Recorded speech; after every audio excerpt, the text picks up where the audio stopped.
बुनियादी समस्याओं के समाधान के लिए नगरपालिका ने नागरिकों का धरना, श्रम प्रमाण पत्र के लिए तीव्र प्रदर्शन की चेतावनी।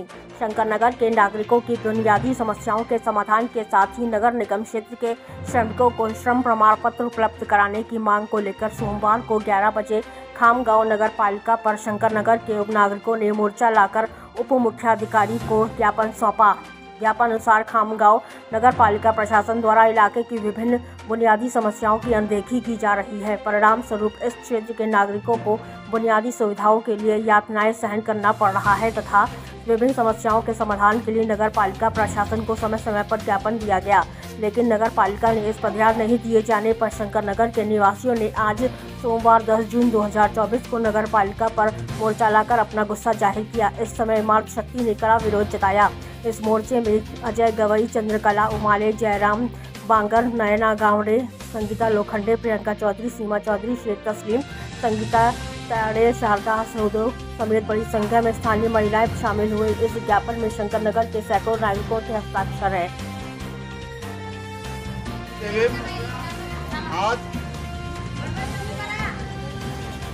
आज नगर परिषद खामगाव येथे आज आम्ही शंकरनगर वासियांच्या वतीने निवेदन दिलेलं आहे। निवेदन दर्शे 2023 पासून 22 पासून वारंवार आम्ही नगर परिषदला स्थानिक प्रशासनाला वारंवार निवेदन देत आहे। प्रत्येक वेळेस आमची एकच मागणी आहे की जसं खामगाव शहरातील आम्ही नागरिक आहोत तर आम्हालाही नागरिकाचा दर्जा देऊन आमच्याही परिसरात सुविधा उपलब्ध करून देण्याबाबत सुख सुविधा लय अव्वल क्लासच्या नाही। आम्ही काही मेट्रो ट्रेन मागूनही राहिलो आमच्या एरियासाठी।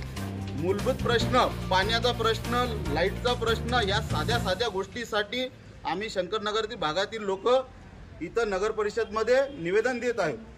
त्यानंतर स्थानिक शंकरनगर भागात हा कामगार वर्ग बहुसंख्य प्रमाणात आहे। सर्वात मोठा असा कामगार वर्ग आहे। या कामगारांना कामगार प्रमाणपत्र उपलब्ध करून देण्यासाठी ज्या नगर परिषदने, ज्या स्थानिक स्वराज्य संस्थेने विनाकारण जाचक अटी निर्माण केलेल्या आहेत त्या अटी शिथिल करून कामगारांना प्रमाणपत्र देण्यात यावे ही विनंती करत आहोत। वारंवार 2022 पासून निवेदन देऊनही नगर परिषदने कुठल्याही प्रकारची याबाबत दखल घेतलेली नाहीये। त्यामुळे आज आम्ही आमचं एक शेवटचं निवेदन म्हणून नगर परिषदमध्ये देत आहोत संविधानिक मार्गाने। यानंतर काही दिवसातच जर आमच्या मागण्या मान्य नाही झाल्या तर आम्ही इथं नगर परिषद समोर आमरण उपोषणाचा इशारा देत आहोत।